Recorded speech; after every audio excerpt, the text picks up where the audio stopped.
Welcome to WebLizard Cert Lab. This is an AZ-900 practice round with original, easy, and medium questions based on Microsoft Learn objectives. No dumps, no copied practice assessment questions. Read each prompt, choose A, B, C, or D, then learn why every choice is right or wrong. Question 1. What does multi-factor authentication require? A. 2 or more forms of verification during sign-in. B. A virtual network and a subnet C. 2 Azure subscriptions. 2 copies of every storage blob.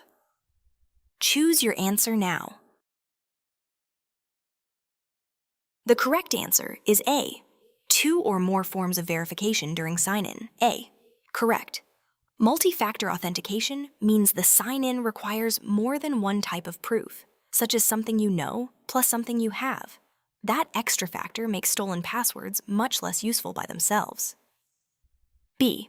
Incorrect. A virtual network and subnet are networking building blocks. They help organize and isolate network traffic, but they do not prove a user's identity during sign-in. C. Incorrect. Azure subscriptions are used for billing, access boundaries, and resource organization.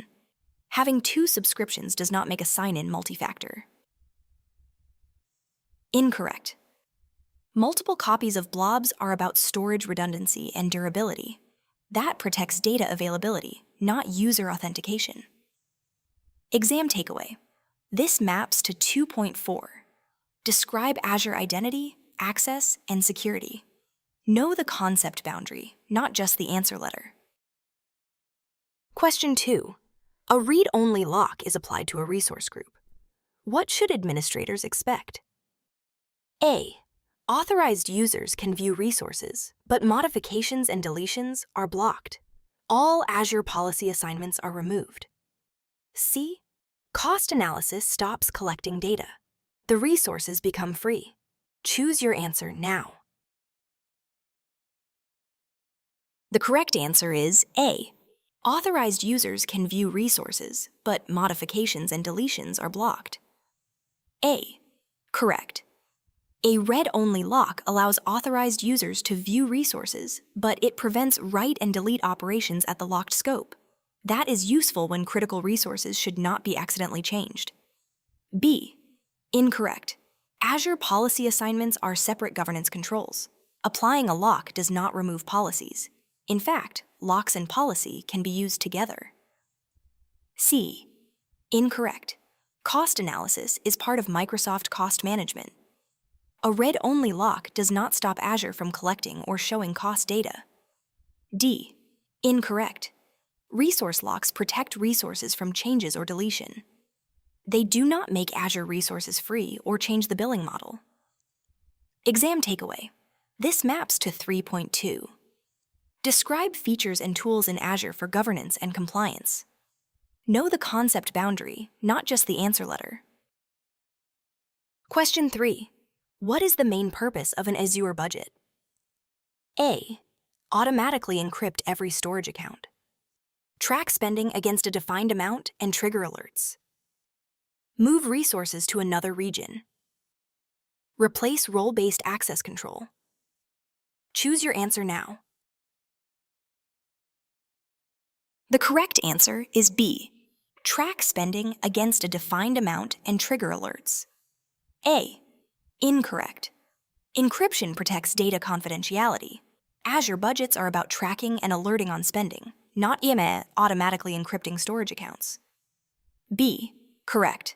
A budget lets you define a spending or usage threshold and receive alerts as actual or forecasted costs approach that amount. C. Incorrect. Moving resources to another region is a migration or deployment decision. Budgets do not relocate resources. D. Incorrect. Role-based access control controls what users can do. Budgets help monitor cost. They do not replace RBAC. Exam takeaway. This maps to 3.1. Describe cost management in Azure.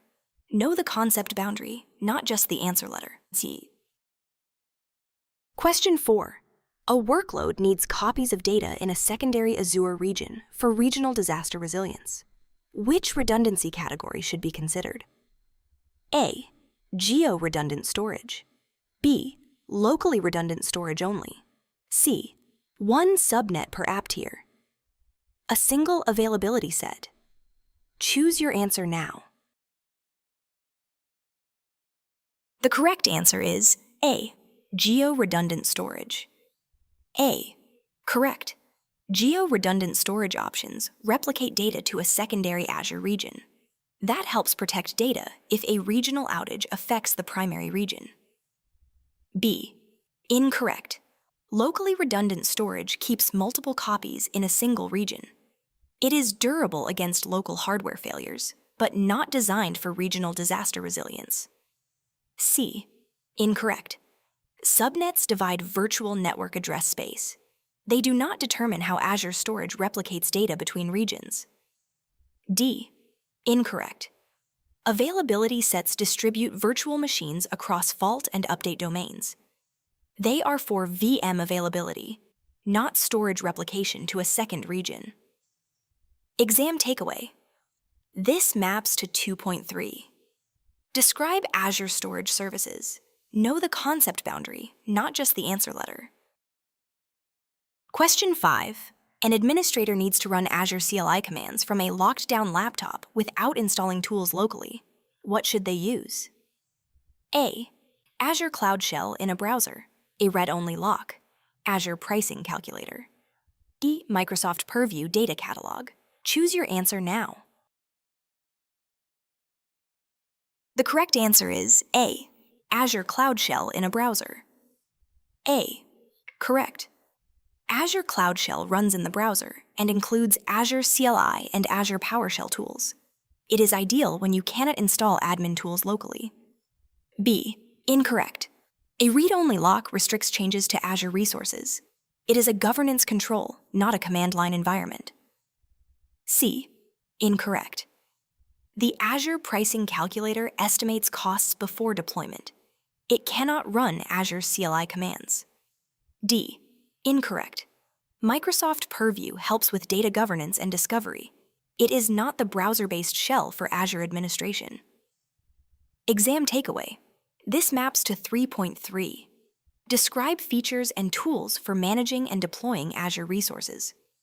Know the concept boundary, not just the answer letter. Question 6.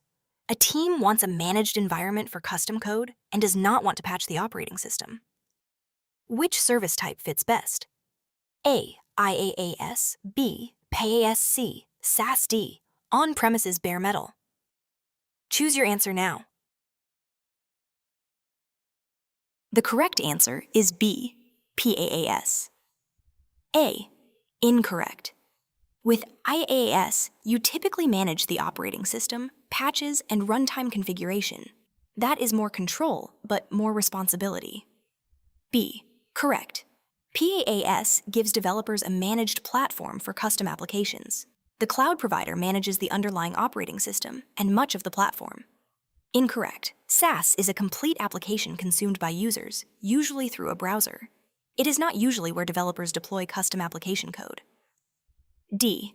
Incorrect. On-premises bare metal gives maximum control, but it also means the organization manages the hardware and operating system itself. Exam takeaway. This maps to 1.3. Describe cloud service types. Know the concept boundary, not just the answer letter. Question 7. A policy is assigned at a subscription. Which resources can it affect? A. Resources in resource groups within that subscription. B. Only resources in other subscriptions. C. Only management groups above the subscription. D. Only Microsoft Entra users. Choose your answer now. The correct answer is A. Resources in resource groups within that subscription. E.g., correct. The Azure management hierarchy starts with management groups, then subscriptions, then resource groups, and finally resources. This structure helps organize access, policy, and billing boundaries. B. Incorrect. Regions are physical Azure locations. They affect where resources run, but they are not the management hierarchy used to organize subscriptions and resources. C. Incorrect. Storage accounts are individual Azure resources. They sit inside resource groups, not above subscriptions in the hierarchy. Incorrect. Virtual networks and subnets are networking resources. They do not define the tenant-to-resource organization model. Exam takeaway. This maps to 2.1. Describe the core architectural components of Azure. Know the concept boundary, not just the answer letter. That's the round. If you missed a question, focus on the explanation for the wrong choices. AZ-900 often tests whether you can separate similar Azure concepts. Subscribe for more source-backed Microsoft certification practice from WebLizard Cert Lab.